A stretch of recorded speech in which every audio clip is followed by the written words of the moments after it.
My little brother, he's a little old, he just went back to school. He went back to college. We're proud of him. And he's not trying to brag, but he got into a very competitive program where he's a double major. Yeah, he's studying to be a gynecologist and a Jedi Master. When he graduates, he's going to be an OBGYN Kenobi. So, I'm very proud of him. Very proud. We're the college students here by applause. Any college students?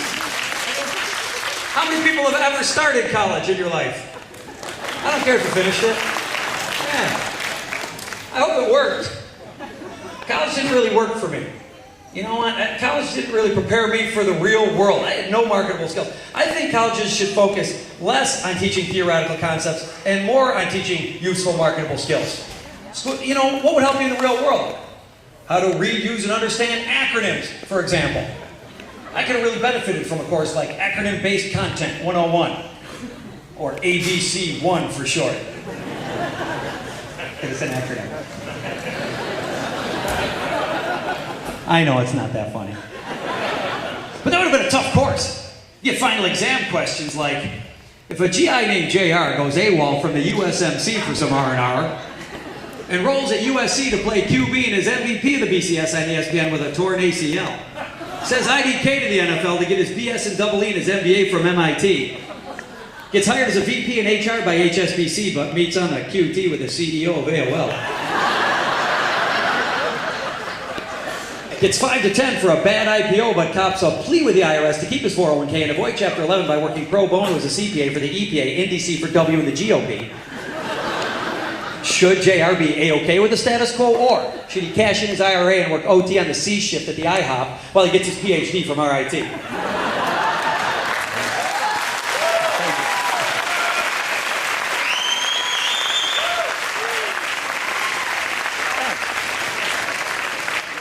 That's a tough question.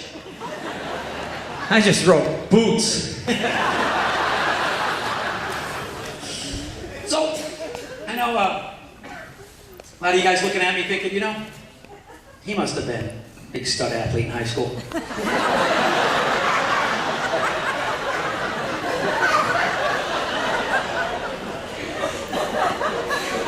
Okay, guess not. Not really. I was on the swim team. Yeah, we were the worst. We had an above-ground pool. One of those 4-foot round ones. And every time we were the home team, we got the outside lane. To make matters worse, it was a Catholic high school. We didn't get to wear those cool Speedo racing bathing suits like the other schools did. No, we had to wear a jacket and tie. Played on the hockey team, too. Yeah, we weren't much better. We had to wait for that pool to freeze.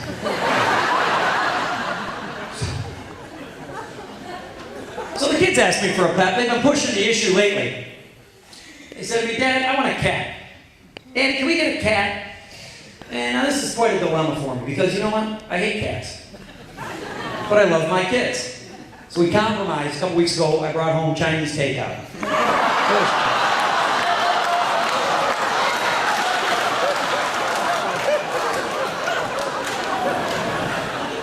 As a matter of fact, you know what? When we have kids, our life is a mess. We cannot, our kids, my wife nurses the kids, she breastfeeds the kids. And for the first year of their lives, they never sleep. They don't sleep. And it makes us nuts, you know. Sleep deprivation is it just does crazy things to you. We're getting closer to figuring out what causes it. We actually had some tests done, found out that the right side is producing normal, healthy levels of colostrum, fat, antibodies, prolactin, low somatic cell count, and all that. While the left side makes Mountain Dew. The regular kind, not the diet. So poor Vincenza. She's got the caffeine levels of an interstate trucker at 4 a.m.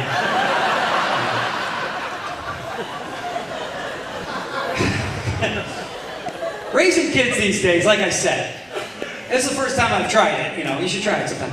But it's different than when we grow up. And if you're a little older, it's different from when you raised your kids. Here, I'll give you one example. Winnie the Pooh. If this were written today, it would not be a children's story. It would have to appear in a medical journal. Check out the characters. Pooh Bear. He's got an eating disorder. He's bulimic. He's hypoglycemic from binging on honey every day, and he's a high risk for type 2 diabetes. Piglet is passive-aggressive, effeminate, hydrophobic, and he's got a bad stutter triggered by stress. Rabbit is OCD, with intermittent explosive disorder, and he's verbally abusive. Eeyore suffers from clinical depression.